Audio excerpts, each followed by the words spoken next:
Hello to the side, I'm back. My name is Tokika Uzuru, also known as Toki, and welcome back to my channel.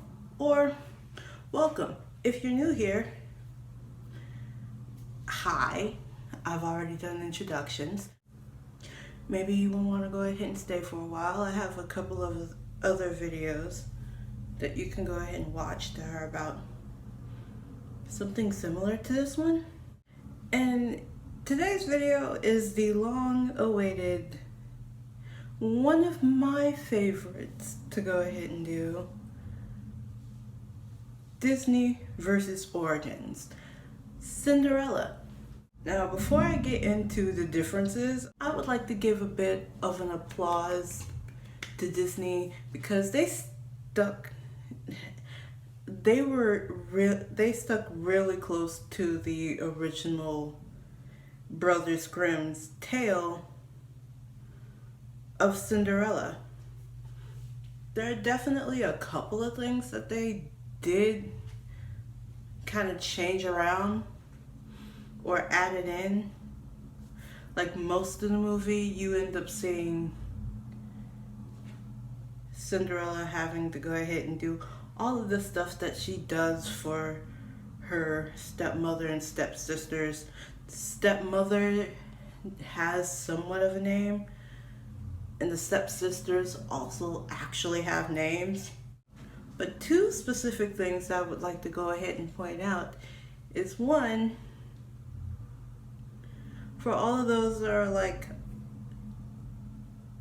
I like Mulan because she wasn't going after a man in her original movie. Neither did Cinderella. I rewatched the entire movie yesterday. She was originally not going for a man. She just wanted to have fun, like girls do. The second thing I want to go ahead and point out is that one of the things that the fairy godmother told her was to have fun and be gay, and I'm sitting here like, fairy godmother is an ally confirmed, but also they used gay in a different context back then, so take of that as you will. Now personally, again, as I did in the last Disney versus Origins, I specifically watched the hour and 16-minute long movie and did notes. This won't be as long as my Snow White and the Seven Dwarfs was, because there was a whole bunch of things that I saw in that movie that were not as the Brothers Grimm's tale told.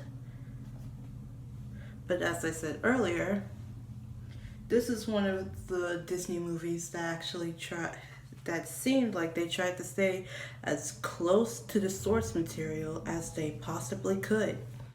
Now, when I'm talking about the movie version, when I say movie, I'm talking about Disney's version of Cinderella that they released in 1950. I know there are other different Cinderella movies, like there is the new one, the live action new one that Disney made that I didn't see. And then there's the more inclusive to people of color Cinderella, the one with Brandy and Whitney Houston, which I have seen several times. And in fact, this song, specifically Impossible, that they did for that movie is still stuck in my head, and I still sing it till this very day. Probably not gonna do so now because copyright, but trust me, it happens. And when I say story or source material, I am talking about specifically the Brothers Grimm's tale. Just to make sure that we are all clear. My notes are also not in chronological order. So I do advise you to go watch the animated movie and to read the Grimm's tale the Brothers Grimm's tale before watching the rest of this video. It will make much more sense because I'm not going to be able to do too much with bringing in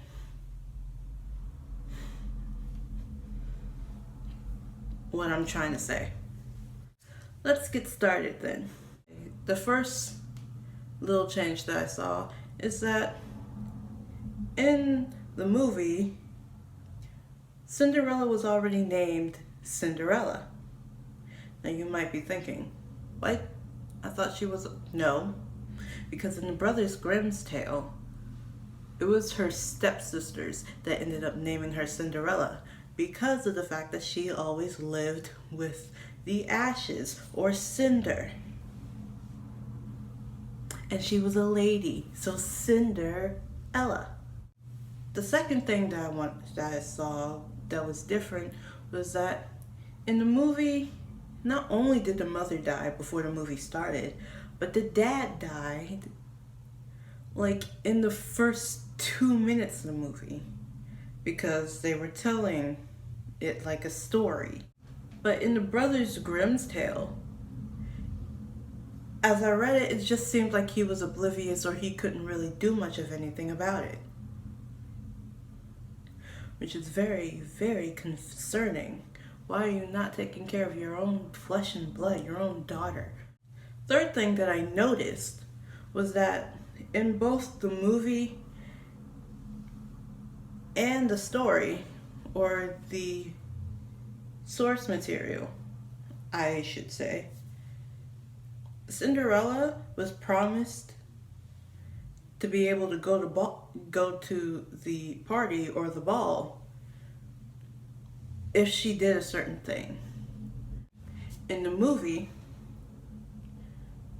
her stepmother wanted to make sure that she had all of her chores done, not just the ones that she had to do on a daily basis, not her regular daily chores, not only her regular daily chores, but the things that her sisters told her to do, that she told her to do, on top of her regular everyday chores that she had. And also if she had a dress to go ahead and put on to go to the ball. But in the source material or the Brothers Grimm's tale, she had to separate the lentils from the ashes, good from bad, twice, in order to be able to go to the ball. But again, with both of them, her stepmother was like, yeah, no, you're not going. Although I would have to go ahead and say kudos to the stepmother in the source material, because she was just like direct with it. No, you're not going. Because she thought it was going to take her all day to sort through the lentils. She had help with some of the animals that were around her. Now, thing number 4 that I noticed a difference was that in the movie, the prince's father, the king, originally wanted his son to go ahead and marry so he can have kids, and the king would see his grandchildren before he died. So he decided to go ahead and throw a welcome home party or ball for the prince because apparently he was out doing something. I don't think in the story there was a reason given for there to be a party or a ball.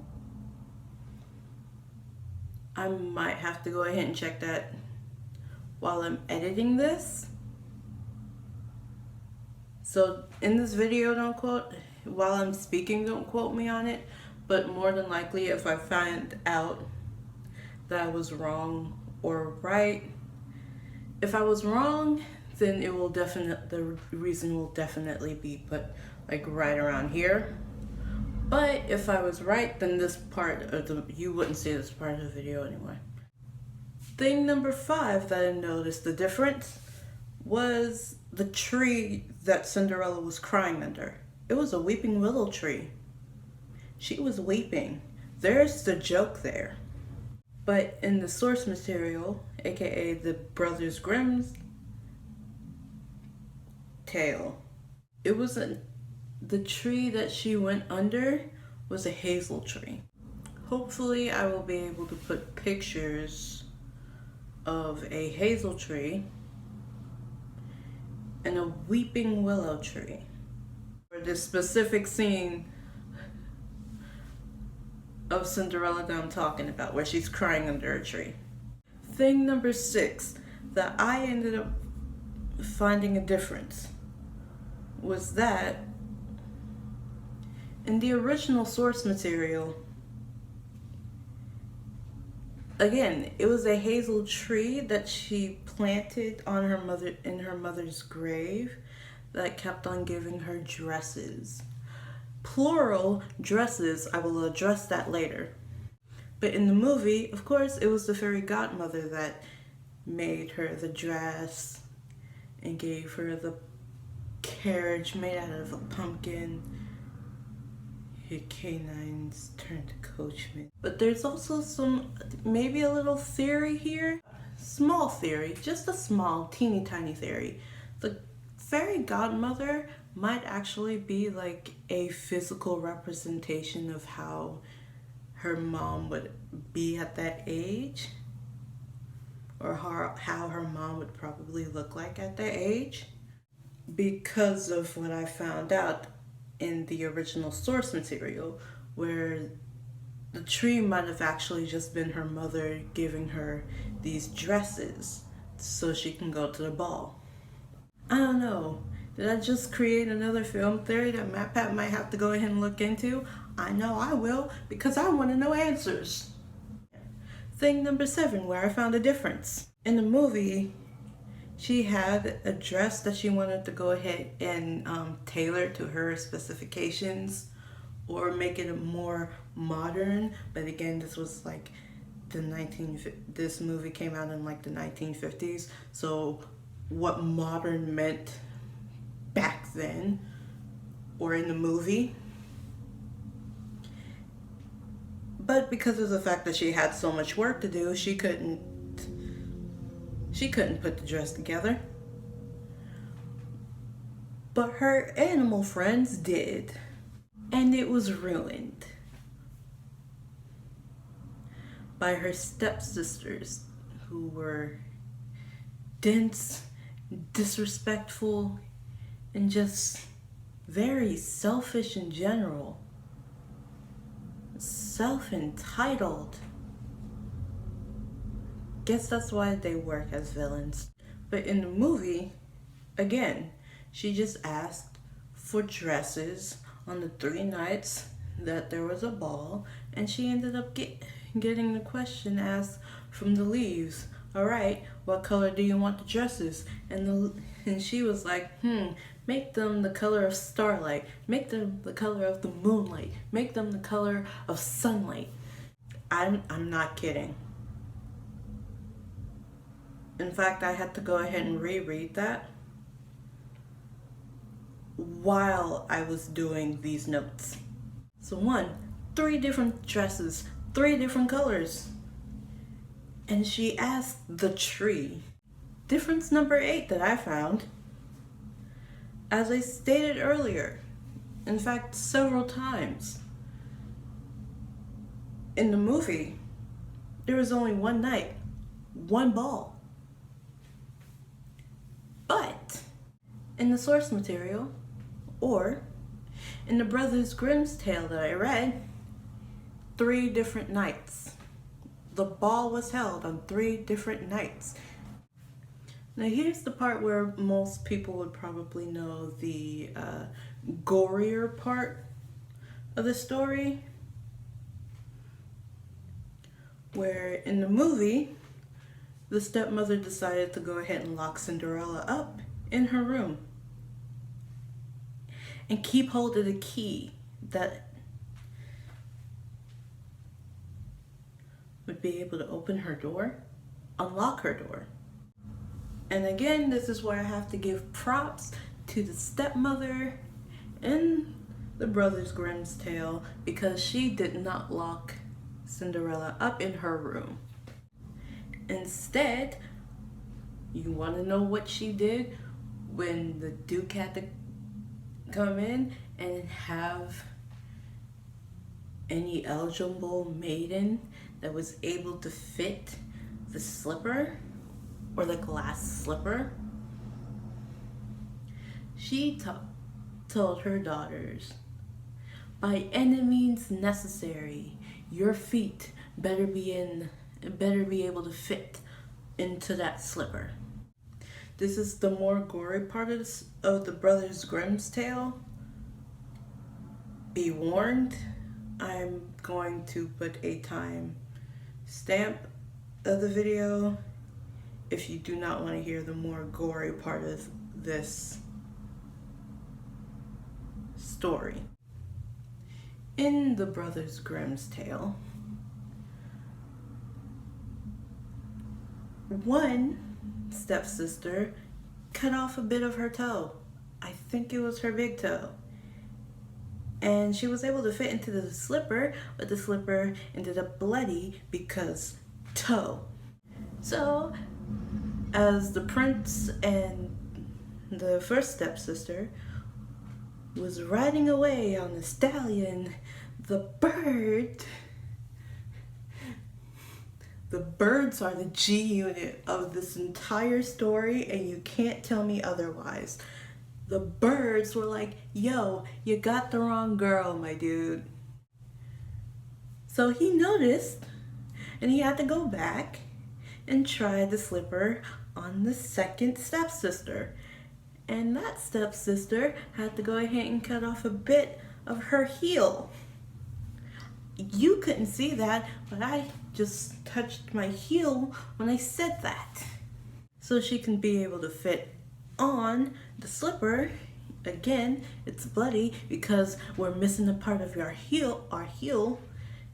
And the prince and the second stepsister, again, ride off into the sunset on the stallion until the G-unit birds were like, yo, you got the wrong girl again, my dude. That's not who you're supposed to get, my dude.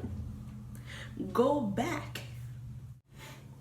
And this is where I find difference number 9. Because in the movie, the mice and the dog teamed up where they were able to get the key out of the stepmother's pocket and have Cinderella unlock the door so she can run downstairs right before the Duke was able to leave. But the stepmother ends up slipping up the person that was holding the slipper, and the slipper breaks, and Cinderella pulls out the second one because she had the other pair. She had the mate to that slipper, put it on, happily ever after. She marries the prince. Roll credits. Although the credits were at the beginning of the movie. The prince asked if there were any other eligible maidens in said house. And the stepmother, again, mad respect, because she wasn't like, yeah, there's no one else. She was like, there's only Cinderella, but she's like not even your type. She fits on the slipper. And then, boom, she is to be wed immediately to the prince, I think. As the story goes,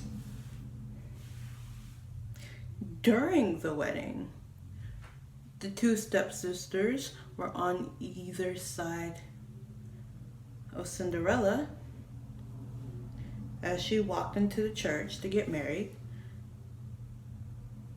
And there was a flock of doves that decided to, best way to put it, attack the stepsisters. Specifically, peck out one eye from each stepsister. After the ceremony, the birds went back for more, took the other eye from both of them, and they were sentenced with blindness to the end of their days.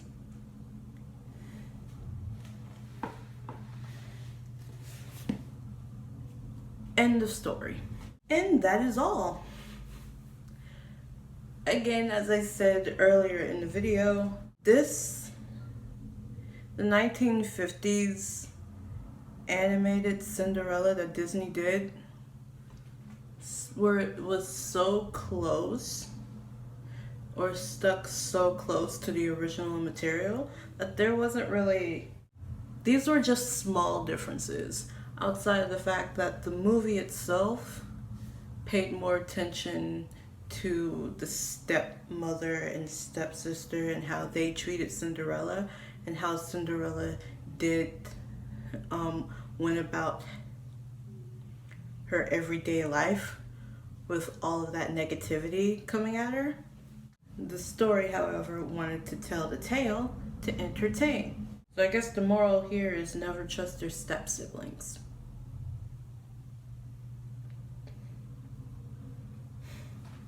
That is a complete and utter joke. Please don't take that seriously.